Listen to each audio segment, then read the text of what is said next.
Syekh Abdul Salam Fatih Harun pernah bilang, waktu itu saya usia 12 tahun, mungkin sekitar kelas 5 atau kelas 6 SD, pernah bilang, Umar, nanti kalau sudah besar belajar di Mesir, saya yang jemput. Kalau berangkat, jangan sampai nangis, supaya tidak menyisakan kesedihan kepada orang-orang yang ditinggal. Jadi jangan nangis, biar ibu kamu nggak sedih. Jadi kalau kamu nangis, ibu kamu lebih nangis lagi. Nah, saya ingat pesan terakhir saya dapatkan dari bapak itu, selamat belajar nak. Setelah itu nggak ada suara sama sekali. Nah, nggak ada suara. Besoknya ya, saya dapati kabar bahwa bapak meninggal. Rugi di Mesir, terus tidak menyelesaikan hafalan Quran dan tidak mendapatkan sanad. Assalamualaikum warahmatullahi wabarakatuh. Bertemu hari ini bersama dengan saya Nila Irdah dalam program Cerita Para Kiai Tribunars. Dalam kesempatan yang bahagia hari ini, saya akan menyelami satu sosok yang luar biasa. Beliau adalah pengasuh di Pondok Pesantren Tahfizul Quran Ibnu Abbas Klaten. Beliau juga merupakan ketua di Forum Ma'ahid dan Madaris Quran Indonesia atau Formakin. Beliau juga membuat banyak sekali buku, kemudian punya perjalanan yang luar biasa, pendidikannya dari dalam negeri, termasuk juga menempuh pendidikan di luar negeri. Lalu bagaimana cerita di balik perjalanan Ustadz Umarul Faruq Abu Bakar hari ini sudah bersama dengan Nila. Kebetulan hari ini berkesempatan untuk datang langsung Tribuners untuk bertemu dengan Ustadz Umar di Pondok Pesantren. Ustadz, terima kasih banyak untuk waktu dan kesempatannya. Assalamualaikum. Waalaikumsalam warahmatullahi wabarakatuh. Masya Allah. Hari ini sehat, Ustadz? Sehat, alhamdulillah sehat. Alhamdulillah. Berarti menjelang hari-hari ini kesibukannya Ustadz Umar, aktivitasnya seperti apa, Ustadz? Ya, kalau untuk sehari-hari, alhamdulillah saya di pondok mengajar di berbagai unit yang ada.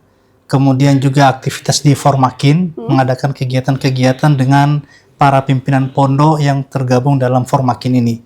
Untuk Ramadan ini paling banyak kita mengadakan kegiatan pelatihan dai Ramadan, baik untuk para ustadz, para asatidah, maupun untuk para santri.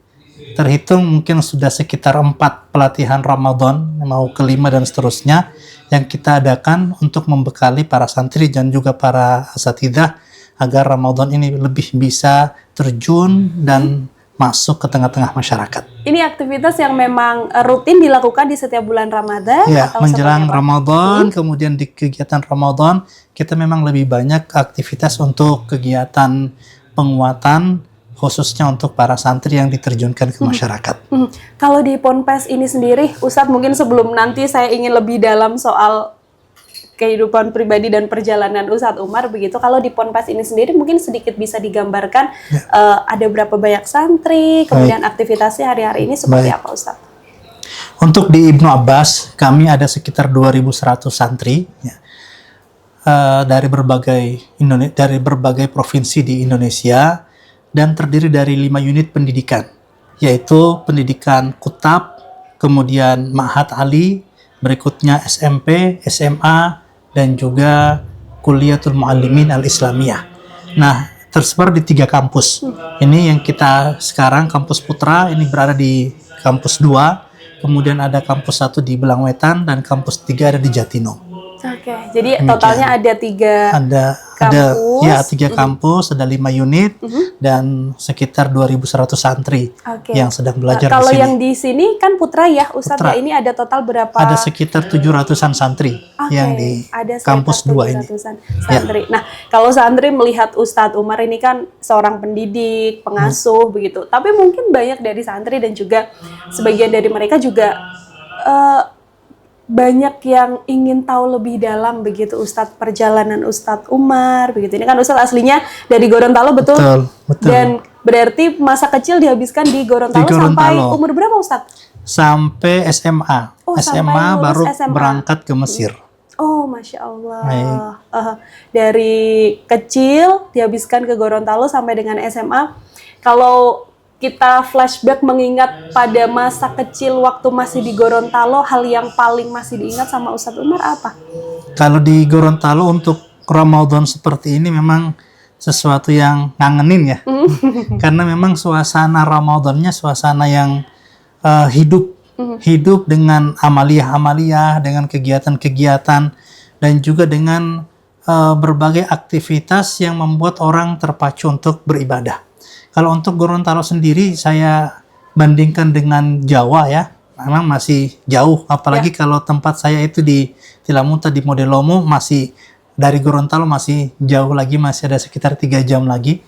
Nah, yang membuat saya teringat ya dengan masa kecil itu tentu kehidupan masyarakat. Kehidupan masyarakat ketika Ramadan yang diliputi suasana yang khusyuk, ya. Suasana batin yang memang kita terkondisikan untuk ibadah, mulai dari sahur, kemudian tadarus Al-Quran, kemudian ada satu mungkin yang tidak ada di Jawa ketika Ramadan, yaitu namanya Tumbilotohe. Tumbilotohe itu malam pasang lampu yang biasanya diadakan di malam 27 Ramadan sampai 28, 29. Ini dulu kan memang kita di Gorontalo itu gelap, kemudian jauh ya, kadang-kadang dulu masih tidak ada listrik, maka kemudian orang-orang tua dulu di malam 27, 28, 29 itu dibuat festival gitulah, pakai lampu-lampu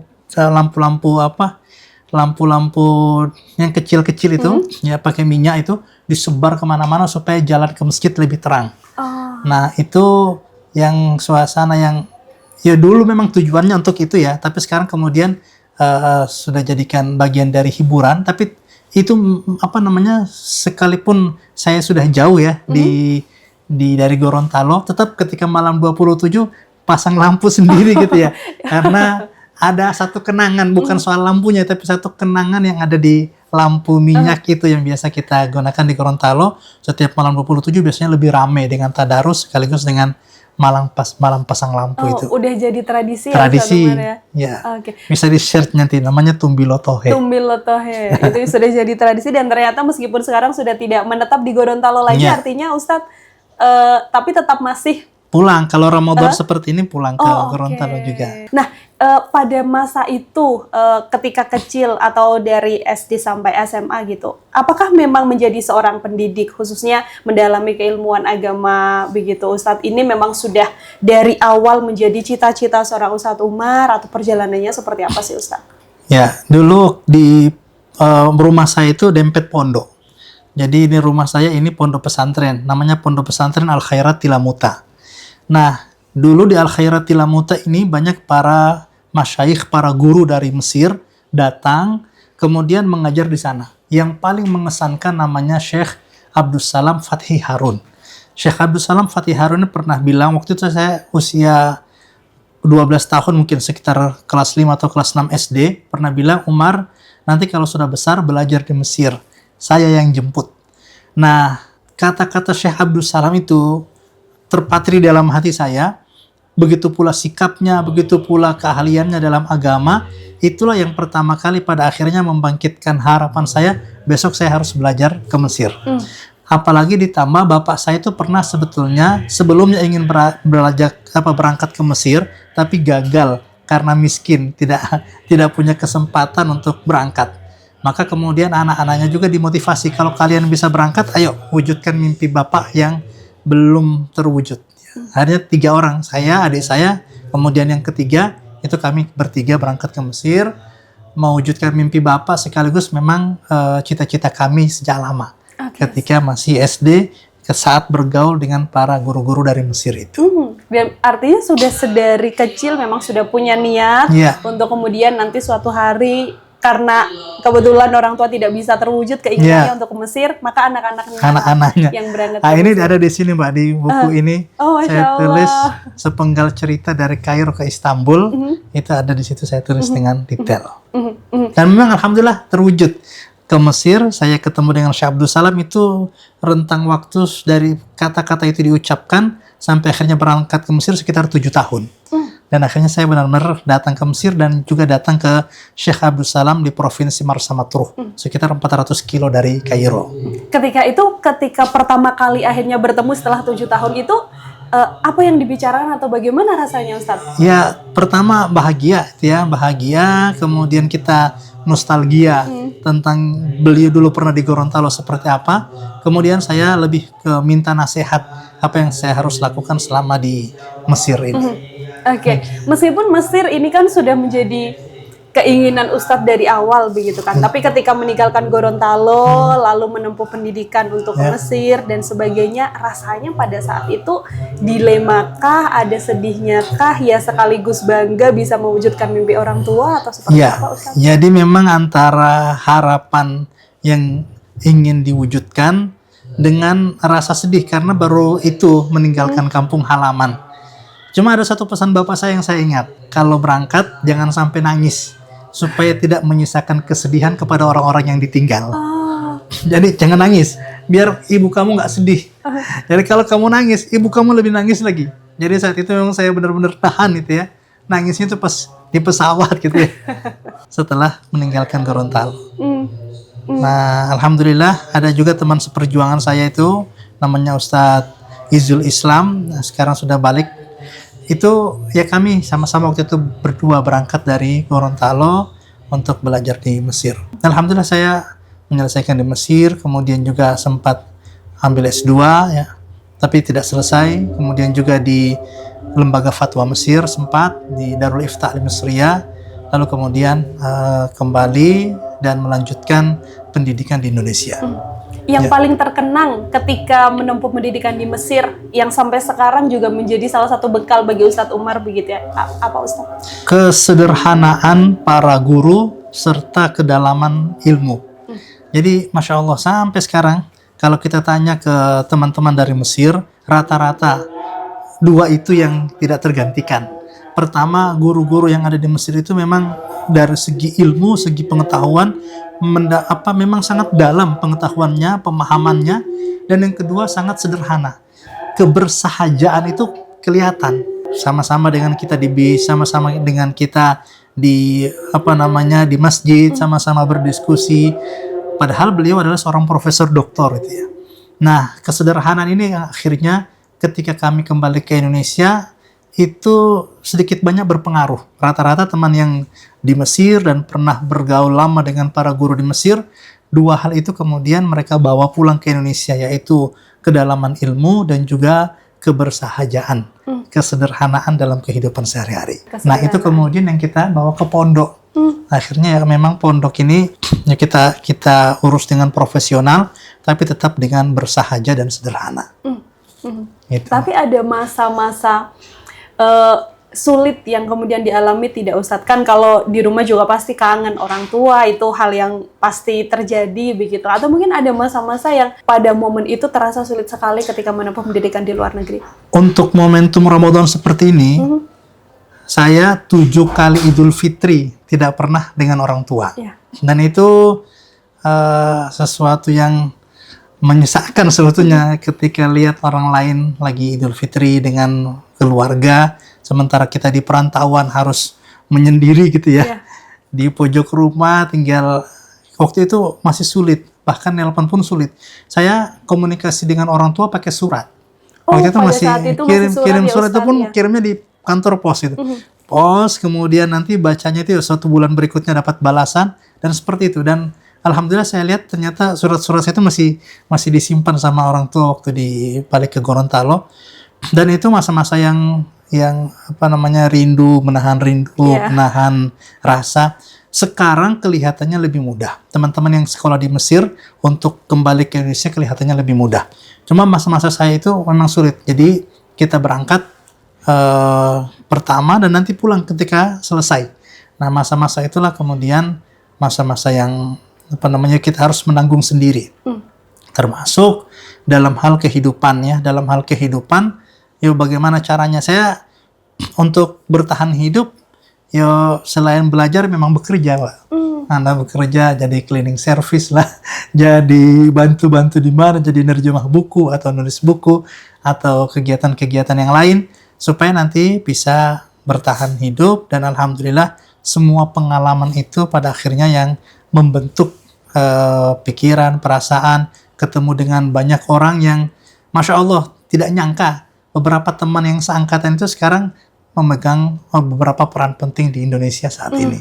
Oke, itu menjadi bagian perjalanan ketika menempuh Iya. pendidikan di luar negeri ya, Iya. Ustadz ya. Lalu pada akhirnya kemudian kembali ke Indonesia, menyelesaikan pendidikan juga di Indonesia, dan itu berarti di Gorontalo lagi atau seperti apa Ustadz? Waktu itu saya pulang tahun 2011. Kemudian ya langsung saya ke Gorontalo itu sebentar. Setelah itu langsung saya malah belum pulang ke Gorontalo. Waktu itu tahun 2011 waktu saya pulang saya langsung ke Banjarmasin buat melamar. Langsung nikah itu. Langsung mau melamar. Saya langsung melamar istri saya dari Banjarmasin. Iya. Kemudian waktu itu langsung ditawari, "Yuk nikahnya bulan Ramadan ini," gitu.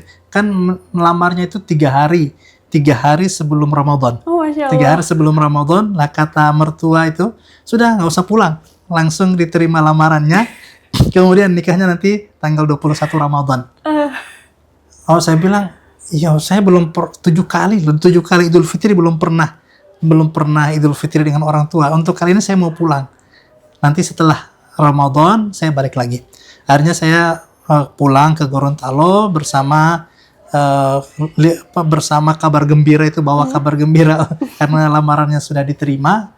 Kemudian tanggal 4 Syawal itu saya bawa ibu saya, adik-adik saya. Kalau bapak saya sudah meninggal waktu saya di Mesir. Semuanya saya bawa ke Banjarmasin sekitar tanggal 4 Syawal. Saya nikah di Banjarmasin. Dari tahun 2011. Di tahun 2011 Iya. justru ketika pertama kali menginjakan kaki di Indonesia yang dituju Banjarmasin dulu. ya, Ustadz. Banjarmasin dulu. Betul. Ustadz, mohon maaf tadi sempat disebut bahwa ayah kebetulan memang berpulang ketika Ustadz berada di Iya. Mesir. Itu berarti berapa tahun setelah Ustadz berada di Mesir? 2005. 2005. Waktu saya berangkat 2003. Bapak wafat 2005. Dan saya ingat sekali, waktu itu memang lebih banyak surat, tapi kalau kalaupun menelpon itu sudah mulai bisa di awal tahun 2005 itu sudah mulai bisa teleponan, tapi memang sangat mahal sekali. Paling 2-3 menit itu habis 50.000. Karena waktu itu belum ada WA. Setahu saya waktu itu belum ada WA, masih pakai HP Nokia waktu itu. Nah, saya ingat pesan terakhir saya dapatkan dari bapak itu, "Selamat belajar, nak." Setelah itu nggak ada suara sama sekali. Nah, nggak ada suara. Besoknya ya saya dapati kabar bahwa bapak meninggal. Nah, saat bapak wafat itu ingin sekali saya pulang. Cuma memang terkendala visa karena memang visa itu harus ada sekian bulan itu ya. Baru paspor ada sekian bulan baru boleh pulang, dan juga terkendala dengan kemampuan finansial untuk beli tiket dan seterusnya. Jadi waktu itu kami bertiga, saya dan 2 adik saya itu yang sudah mengiringi proses pemakaman dan seterusnya itu dengan tilawah Al-Quran dari Masjid Robah Al-Adawiyah. Yang jadi imam itu adik saya yang keempat, itu yang akhirnya dari awal menemani bapak ketika sakit hingga kemudian akhirnya mengimami ketika sholat. Nah, saya setelah dari Banjarmasin tahun 2011 itu pas sampai ke Gorontalo langsung menuju ke makam bapak untuk ziarah, karena dalam rentang waktu yang panjang itu ya kita tinggal hanya bisa mendoakan dari jauh. Nah, itu mungkin salah satu pernak-perniknya. Iya, perjalanan ketika memang selama menjalani pendidikan di Iya. Mesir ya, Ustadz ya. Nah, tapi ketika itu kan kemudian mendapatkan banyak hal, mendapatkan banyak pengalaman, kemudian Ustadz mungkin juga bisa diceritakan ini dari yang saya baca kan, mendapatkan sanad qiraat juga, Ustadz. Iya. Itu mungkin bisa dijelaskan terlebih dahulu ke Tribuners itu seperti apa sih, Ustadz? Iya, jadi saya kira ini khusus untuk teman-teman yang di Mesir kalau lagi nonton, rugi kalau kita kuliah di Mesir itu nggak bisa selesai hafalan Quran. Ya. Karena memang di Mesir itu memang gudangnya para guru, para masyayikh, para ahli penghafal Al-Quran itu di Mesir. Sanad-sanad qiraat yang ada di seluruh dunia saat ini itu banyak yang sumbernya dari Mesir. Mau dari Syria, mau dari Mekah, mau dari Madinah, itu banyak para guru-guru yang akhirnya menjadi rujukan saat ini. Kita lihat para guru-gurunya itu kembali lagi ke para guru yang ada di Mesir.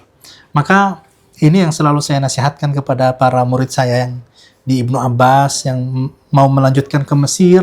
Pokoknya kalian harus selesai di Mesir, harus dapat sanad. Rugi di Mesir, terus tidak menyelesaikan hafalan Quran, dan tidak mendapatkan sanad.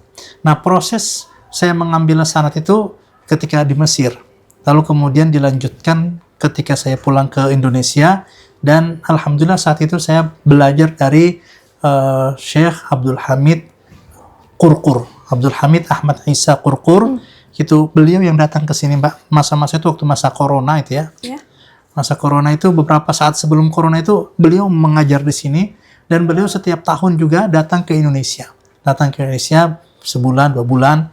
Kita terus belajar ke beliau, dan akhirnya saya belum terlalu mungkin sebetulnya, karena memang baru saja selesai bersama teman-teman yang lain. Tetapi proses menghafal Al-Quran ini pada akhirnya adalah proses untuk menuju kebahagiaan yang sejati. Karena ketika kita dekat dengan Al-Quran, kita baca Al-Quran, kemudian kita tahu berbagai variasi bacaan Al-Quran, itu kita jadi menikmati ketika kita membaca ayat-ayat suci yang mulia ini. Nah, itu juga sudah sempat saya tuangkan di sini ya, tentang cara dahsyat menghafal dan mentadabburi Al-Quran. Dan juga ini jurus hafal Quran yang memang saya tulis berdasarkan pengalaman. Saya memang ketika di Ibnu Abbas ini ya ditempatkan sebagai guru tahfidz, guru ngajar Quran. Jadi ketika pertama kali tahun 2011 masuk Ibnu Abbas, langsung jadi muhafidz, jadi guru tahfidz. Nah, pengalaman sekian tahun di Ibnu Abbas sampai sekarang itu kemudian saya tulis, saya tuangkan beserta testimoni juga para santri di buku ini. Oke, ini kalau perjalanannya sendiri, Ustadz, apakah juga sempat ada mengalami kesulitan dan sebagainya untuk prosesnya? Iya, proses menghafal Quran itu sebetulnya mudah. Menghafal itu mudah. Yang sulit itu istiqomah. Bertahan untuk terus-menerus mengulang, menghafal, menjaga hafalan, merawat, itu yang sulit. Nah, dalam hal ini memang saya temukan ada 3 kunci sehingga proses menghafal ini bisa tuntas. Yang pertama lingkungan, yang kedua sistem, dan yang ketiga guru. Nah, untuk lingkungan ini memang sebaiknya kita berada di lingkungan yang mendukung kalau memang ingin menghafal Quran. Yang kemudian sistem itu kapan kita menghafal, kapan murojaah, kapan ujian, itu harus benar-benar teratur. Dan yang ketiga guru. Ini paling penting itu guru. Kalau kita ketemu dengan guru yang bisa motivasi kita, yang membuat kita selalu move on ketika belajar, itu Masya Allah, kita akan, walaupun sulit, pada akhirnya guru itulah yang akan mendorong kita untuk tetap bertahan. Ada motivasi yang ada besar motivasi, juga ya, ada motivasi. Guru, pengaruh guru itu saya rasakan ada 70% itu dalam proses menghafal. Makanya mencari guru yang baik, mendapatkan guru yang baik itu adalah karunia. Sekali kita dapat, jaga betul guru itu. Masya Allah, luar biasa sekali. Ustadz, ini Ustadz Umar ini kan menulis banyak sekali buku. Total berarti sudah ada berapa, Ustadz? Ada sekitar mungkin 18. Dan 18. Itu memulai perjalanan Ustadz dari yang di Mesir, atau ada buku yang juga menceritakan bagaimana pengalaman Ustadz yang dari Gorontalo?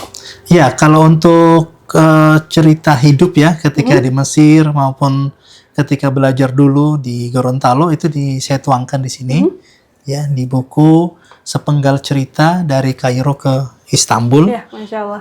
Saya juga sempat ke Turki waktu itu karena memang penelitian saya tentang tokoh Turki yaitu Badi'uzzaman Said Nursi. Sempat ke sana, sempat ngambil banyak data, ketemu banyak guru di sana.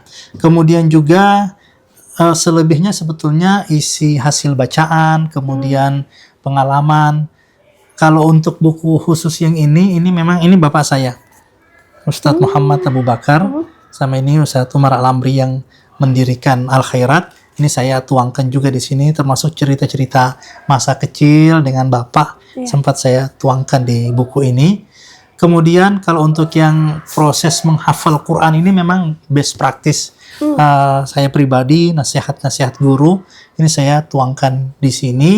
Dan juga ada yang dulu sebagai disertasi, Mbak. Oh iya. Dulu disertasi ini ya di persimpangan peradaban, ya, persimpangan peradaban jejak pemikiran Badiu'zzaman Said Nursi dan Soekarno tentang Pancasila. Iya, betul. Ini bahannya bahan disertasi, tapi kemudian ada beberapa penyesuaian sehingga layak sebagai sebuah buku yang bisa dibaca dan dikonsumsi publik.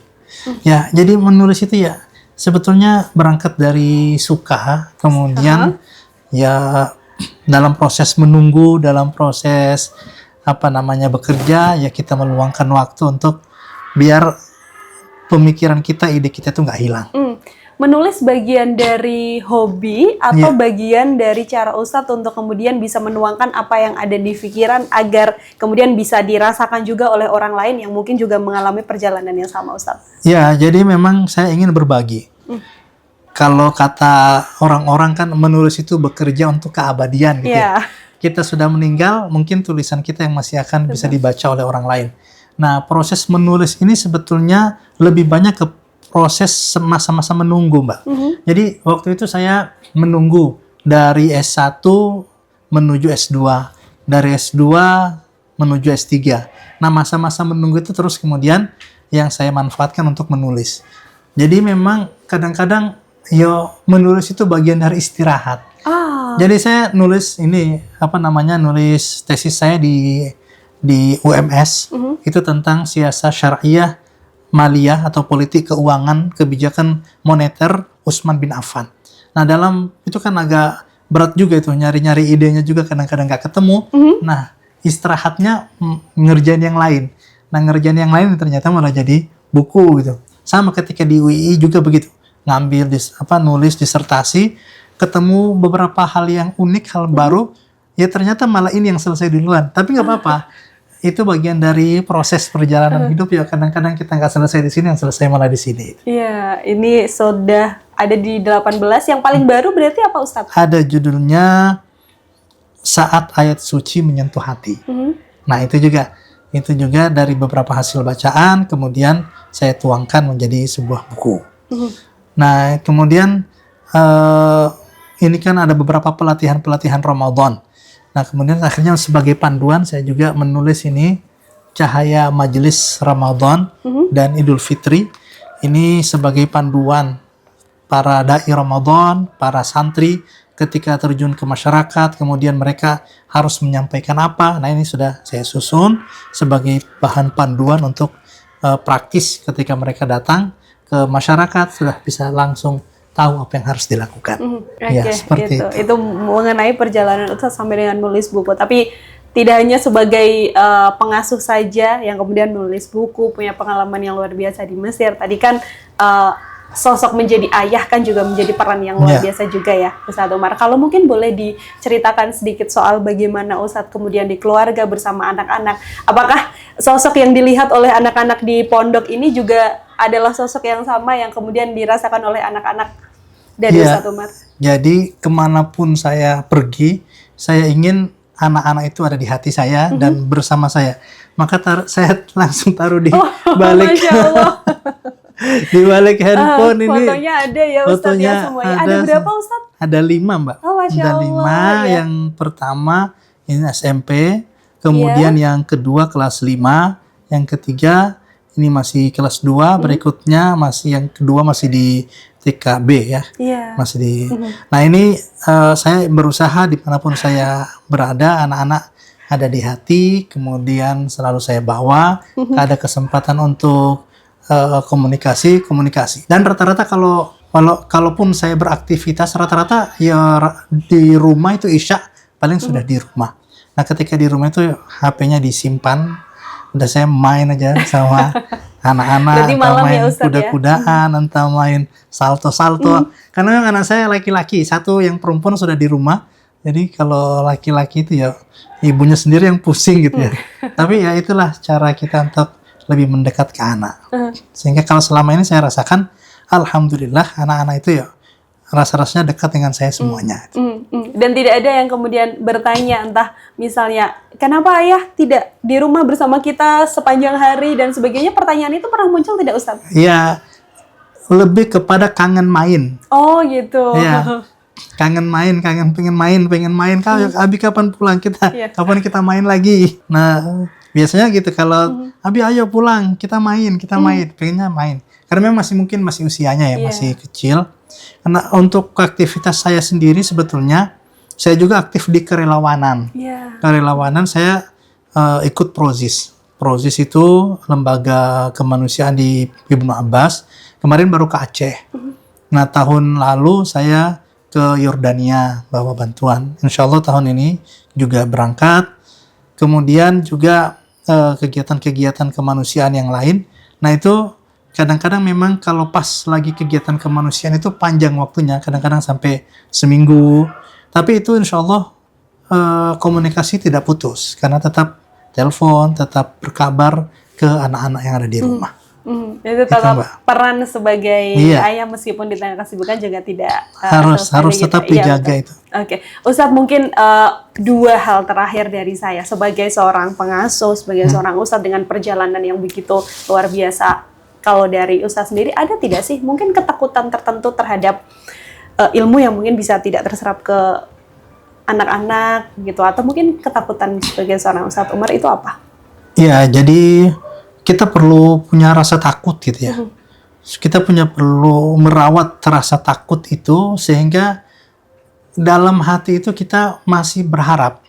Jadi rasa takut itu memicu harapan. Ya. Yang saya takuti dari anak-anak ya, termasuk para santri saya yang di Ibnu Abbas, pengaruh teknologi ini yang luar biasa. Dan itu tidak mudah. Ketika misalnya kita, sebetulnya kan begini, kita itu tidak perlu memperbanyak motivasi. Yang kita perlukan itu mempersedikit distraksi. Nah, kita ngasih motivasi ke anak, tapi distraksinya terlalu banyak. Tontonannya, HP-nya, bahkan pindah dari satu distraksi ke distraksi yang lain. Nah, disitulah kemudian saya takut sekali anak-anak ini pada akhirnya pikirannya itu tidak fokus, kemudian tujuan hidupnya itu lebih kepada kesenangan ya semata, materialisme. Maka kemudian yang selalu ingin saya hidupkan baik di keluarga maupun di rumah, persoalan tazkiyatun nafs, persoalan pembersihan jiwa, merawat batin, merawat hati. Ini penting sekali sebagai cara kita untuk menghadang materialisme yang luar biasa. Ketika orang misalnya sandarannya itu materi, maka yang dia pikirkan itu nanti kerjanya bagaimana, kemudian nanti dapat uangnya bagaimana, kemudian nanti kalau saya tidak melakukan ini, saya pasti akan hidup sebatang kara, hidup melarat gitu ya. Ada kalau istilah sekarang bani gitu ya, ada kecemasan yang akhirnya tumbuh karena merasa tidak mampu bersaing. Di sisi ini kemudian orang menganggap bahwa semuanya itu harus diukur dengan materi. Nah, disitulah kemudian kita penting untuk menghidupkan tazkiyatun nafs ya, pembersihan jiwa, ada ruhaniyat, ada penataan batin. Nah, kalau saya sendiri untuk hal itu suka menganjurkan baca buku ini. Judulnya Risalatul Mu'awanah. Risalatul Mu'awanah wal Mudhaharah wal Mu'azarah. Ini saya ajarkan juga baik secara online maupun offline untuk menumbuhkan rasa ruhiyah yang kuat atau tazkiyatun nafs yang kuat ke anak-anak maupun ke santri, sehingga ya tidak semata-mata semua itu kita ukur dengan materi gitu. Tetap kita ada sentuhan batin yang itu akan menjadi panduan kita, dan itu dengan banyak zikir, dengan banyak tilawah Al-Quran, dengan yakin kepada takdir Allah, itu penting untuk kita hidupkan di jiwa anak-anak supaya mereka tidak akan ketakutan ya dalam menghadapi masa-masa yang mungkin dalam hal teknologi semakin berkembang. Oke, Demikian, baik, Mbak. luar biasa sekali. Terakhir, Ustadz mungkin bisa disampaikan pesan kepada banyaklah generasi muda terutama begitu kan, karena kan generasi muda adalah generasi yang mungkin paling banyak kecemasannya akan hal ini dan juga hal tertentu begitu. Mungkin boleh Ustadz Umar silahkan. Baik, untuk teman-teman semuanya, kehidupan kita ini berada di tangan Allah Subhanahu wa Ta'ala. Kadang-kadang ini terlupa, menganggap bahwa hidup itu tergantung dengan uang, tergantung dengan lapangan pekerjaan, tergantung dengan kesempatan, tergantung dengan peluang, bahwa hidup kita ini tidak akan bisa punya apa-apa kalau kita tidak punya uang, tidak punya materi. Nah, ini jangan sampai, ya itu mungkin ya sebagai bagian dari proses perencanaan hidup, tapi satu hal yang perlu kita kuatkan, yakin bahwa Allah Subhanahu wa Ta'ala yang memegang kendali semua yang ada di dunia ini. Lillahi ma fis samawati wa ma fil ard. Milik Allah yang ada di langit dan di bumi. Maka kedekatan kepada Allah itu jauh lebih harus kita kuatkan, sebab ketika Allah Subhanahu wa Ta'ala memudahkan, mengizinkan, segala hal yang kita takutkan itu akan mendapatkan kemudahan. Tapi ketika Allah tidak izinkan, maka apapun yang kita lakukan itu tidak akan pernah tercapai. Maka sebelum kita minta kepada siapapun, minta dulu kepada sang pemiliknya, yaitu Allah Subhanahu wa Ta'ala. Dengan menguatkan sholat, menguatkan zikir, menguatkan tilawah Al-Quran, dan sering-seringlah datang minta nasihat kepada para guru. Baik, begitu. Untuk kemudian bisa lebih mendapatkan ketenangan dan tidak ada kegusaran, karena yang dipikirkan ya hanya dunia saja, tapi juga harus seimbang ya Tribuners ya, antara dunia dan juga akhirat. Seperti itu Ustadz, luar biasa, Masya Allah, terima kasih banyak untuk kisah perjalanannya yang dibagikan kepada kita. Semoga banyak hal tentunya ini juga bisa menjadi teladan untuk penonton Tribuners semuanya yang menyaksikan cerita para kiai ini. Semoga mungkin di lain kesempatan kita juga masih ada waktu kembali untuk bisa berbincang. Terima kasih sekali lagi Ustadz Saya Umar. punya satu moto, Mbak. Monggo Ustadz, Yaitu, silakan. hidup sementara harus bahagia. Hidup sementara harus bahagia. Masya Allah, betul sekali. Hidup sementara harus bahagia, jadi dimaksimalkan selagi masih punya kesempatan ya Ustadz ya untuk bisa membahagiakan diri. Oke, itu saja Tribuners obrolan saya bersama dengan Ustadz Umarul Faruq Abu Bakar. Nantikan obrolan lainnya juga dengan kisah-kisah dan peneladanan yang luar biasa dengan Ustadz maupun kiai-kiai yang lainnya dalam program Cerita Para Kiai. Sekarang waktunya Nilah dan juga Ustadz Umar untuk pamit undur diri. Terima kasih banyak dan sampai jumpa. Wassalamualaikum warahmatullahi wabarakatuh. Untuk bagi Anas sendiri yang selama 6 tahun lebih bersama beliau Ustadz Umarul Faruq Abu Bakar, yang kami tahu adalah beliau dengan intelektualitas yang tinggi begitu. Yang mana di dalam majelis-majelis yang kami ikuti bersama beliau, ketika kami itu menyampaikan kultum ataupun memberikan pertanyaan, beliau selalu bisa menyempurnakan dengan berbagai macam sumber referensi buku yang beliau telah baca. Tidak hanya itu, kami juga tahu begitu banyak buku-buku yang beliau tulis dan ulasan-ulasan yang beliau tulis di website beliau juga, yang mana dengan itu menambah semangat kita, menambah kesungguhan kita khususnya dalam menuntut ilmu. Dan dalam hal ini lebih khusus lagi yaitu ilmu agama. Adapun untuk apa yang kami contoh dan kami teladani dari sosok Ustadz Umar sendiri, beliau dengan segala prestasi yang beliau dapatkan, dengan segala gelar yang beliau dapatkan, beliau selalu tidak henti-hentinya untuk belajar dan tetap membaca buku. Dari sana kami tahu bahwasannya semakin kita banyak belajar, semakin kita mengetahui bahwasannya kita itu tidak tahu apa-apa. Dan itu yang kami dapati dari beliau Ustadz Umarul Faruq Abu Bakar. Dan di mata saya Ustadz Umar itu adalah sosok yang luar biasa.